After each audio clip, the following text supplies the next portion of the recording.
It's important to remember that chemical equations represent what's happening on the molecular level as substances undergo a chemical change to produce new substances.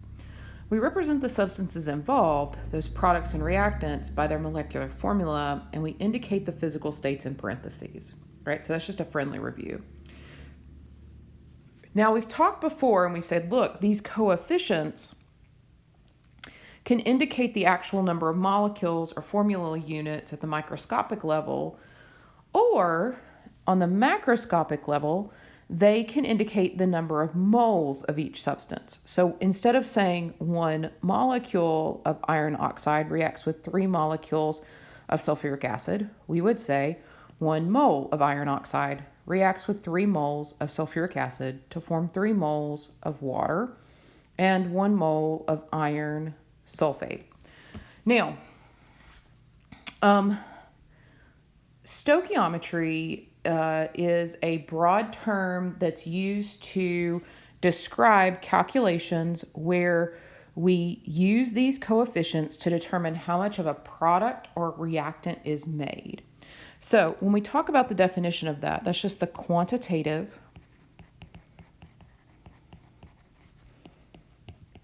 relationship between reactants and products in a chemical equation. Okay. And right, in these calculations, we use the coefficients in the balanced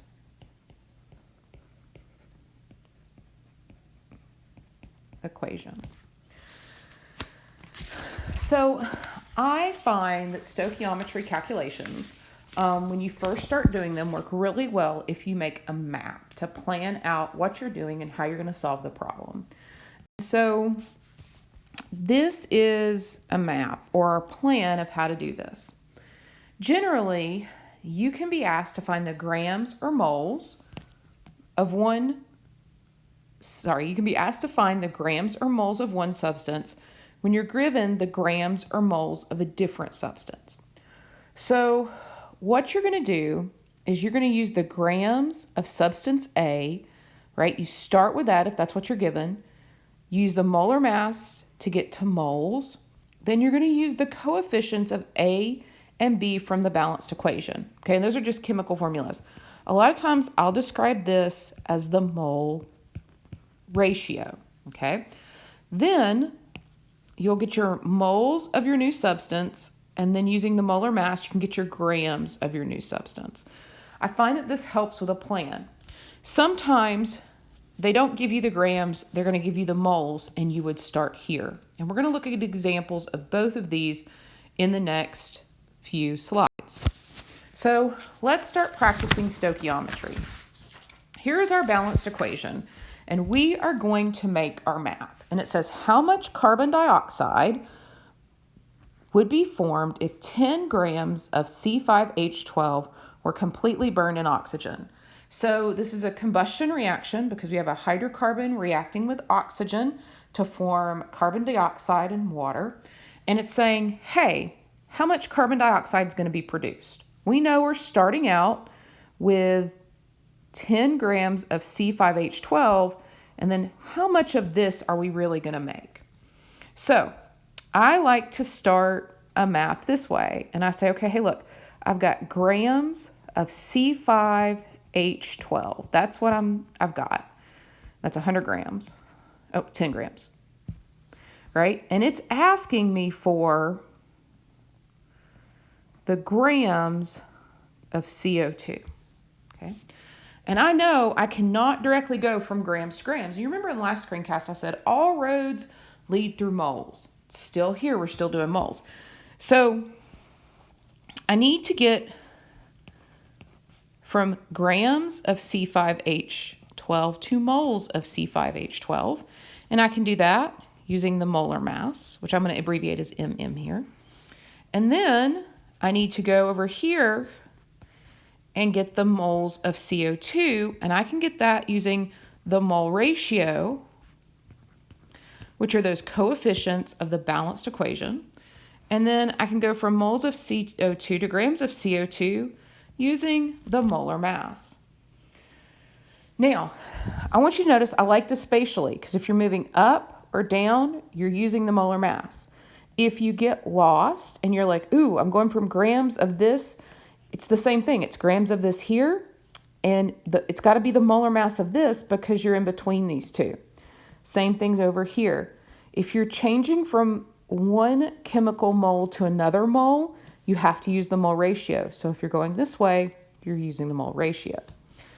So we're going to start out with 10 grams of C5H12.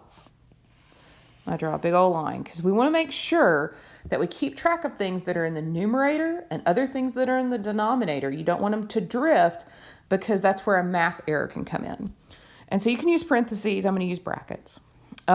So we're starting here, and we need to go from grams to moles. And we are going to use the molar mass of C5H12. Now, I've already calculated the molar mass of C5H12. It's 72.146 grams per mole. We want to cancel out our grams, so we're going to put the 72.1436 grams of C5H12 here, and that's 1 mole of C5H12. And so we can say, look, we have finished that step there. Now I'm going to change colors because we're going to go to the next step, and so I'm going to show this step in red. This is where we're going to look at the mole ratio, and we're looking at the mole ratio of this molecule here to this molecule here. And we can use the mole ratio just like any other conversion, where when we put this in our equation, we want the moles of C5H12 to cancel. So you're going to say, look, there are 1 mole of C5H12 because there's an understood 1 in front of C5H12, to 5 moles of CO2. Again, this comes from the balanced equation.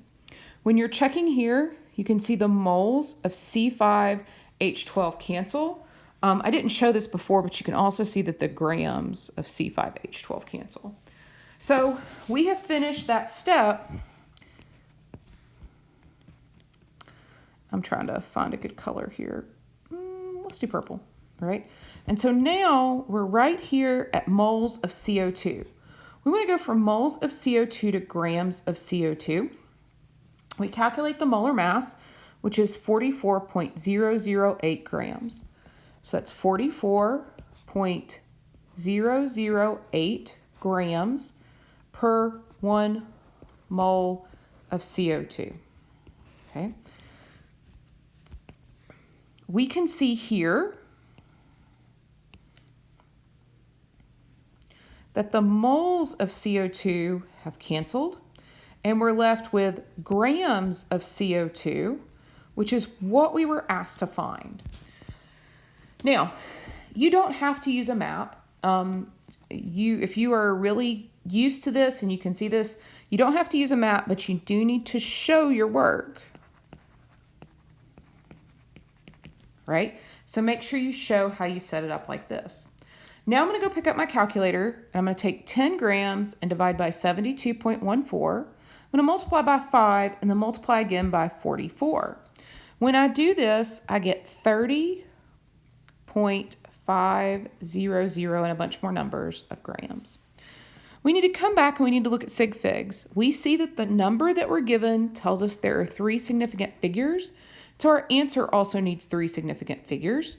And so that would give us 30.5 grams. Okay. The best way to do this is to practice, right? That's how we get better at things. So I really encourage you to do some practice problems. Let's do another problem. So this problem asks us to calculate the grams of NO produced when 1.5 moles of O2 reacts according to the following reaction. So this problem's different because it's giving us moles first instead of grams. So when we think about our map where we're trying to get to grams of NO, right? And previously we've been shown grams of whatever substance here, and then we take that to moles of O2. You don't have to do this step. You just have to start with your moles of O2. Then you're going to use the mole ratio to go to moles of NO, and then you can use the molar mass to go from moles of NO to grams of NO. So basically the first step's already done for you. It's less work, which is really exciting. So we can still use our map. We're just going to start at the bottom part. And so we're going to say, great, we have 1.50 moles of O2. And so now we are going to go look at the mole ratio, and we need to relate the moles of O2 here to the moles of NO here. And so, I forgot my line. When we do that, we say, okay, I see that there's 1 mole of O2 for every 2 moles of NO. And we can see that these moles of O2 cancel.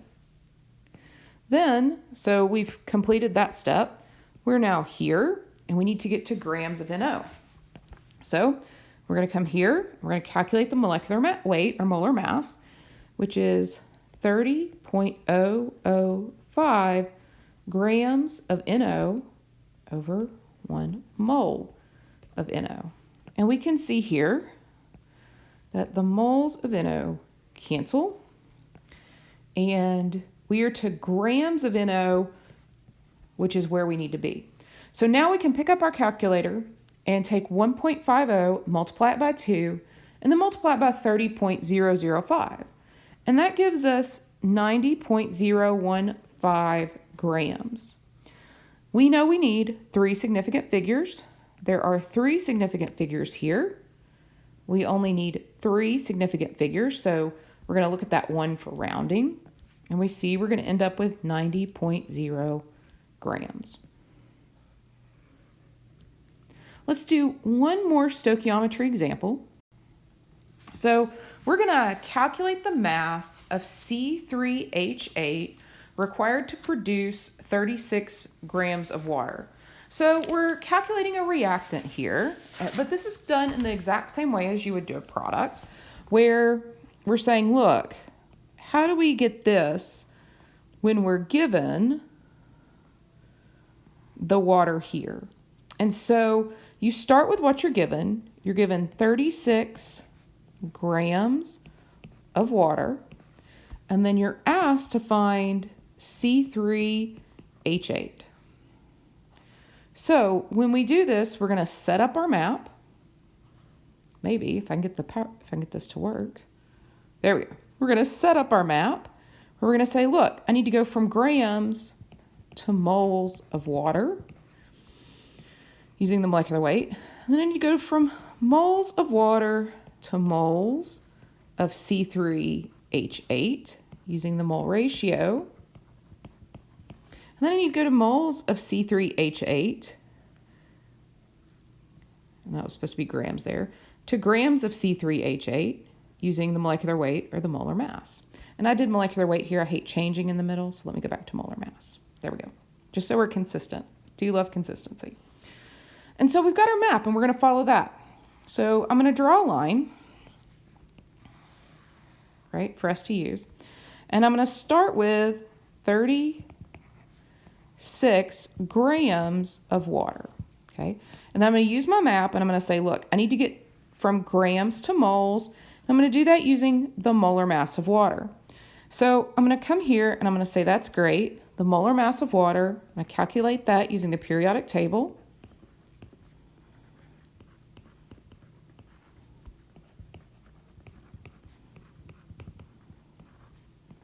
right? And we can see where our grams of water cancel. So we've done this first part, and we've gotten to moles. Now we need to come here and look at the mole ratio to go from moles of H2O to moles of CH3. And so again, we're looking at the two things that are circled in the equation. And we want to cancel out water. So we're going to put 4 moles of water on the bottom here, and then 1 mole of C3H8 on the top. And so we've come along and we have canceled out our moles of water. And so now, right, we are sitting right here, and we need to go from moles of C3H8 to grams of C3H8. So we're going to use our molecular weight of C3H8, which is 44.092 grams of C3H8 over 1 mole of C3H8. And so I'm running out of colors. Let's, I guess, do pink.